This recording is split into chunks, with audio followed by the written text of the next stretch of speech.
from Tempe, Arizona. Currently, I'm standing in the heart of Arizona State University. As you can see, everything has been turned to complete and total rubble and dust from the sandstorms and kabooms. Almost no life is existent here in Arizona, and this is because of a burning of fossil fuels.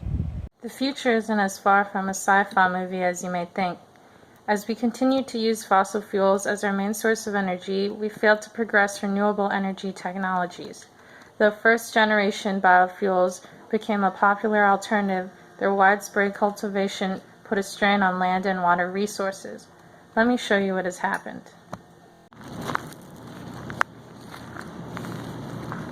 As aquifers dried up, it put immense pressure on the agricultural system. Biofuels like corn ethanol were no longer viable. Land became less available and less arable, causing a worldwide food and freshwater shortage. Millions of people died, and we are still far from a solution. Hello, the year is 2060, and my name is Haley. I'm here to report an update on the land use change caused by biofuel farming.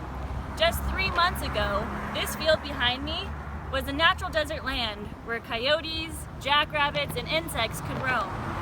Now, it's another area where monoculture farming will kill the beneficial natural soils, produce bacteria and pests, contribute to the massive increase of greenhouse gas emissions, and be a breeding ground for invasive species. We must stop increasing biofuel farmland and preserve the natural environment that we have left. The year is 2060, and I'm standing in front of one of the last oil rigs that is still pumping oil. Scientists did studies in the early 2000s that predicted our oil reserves would run out in about 50 years' time. And they weren't wrong. Our increase in consumption caused the oil to deplete faster than we expected. However, we were able to combat this with moving to more alternative fuel sources. Thanks to your initiatives, we were able to save this planet. What's it like for me in the year 2060?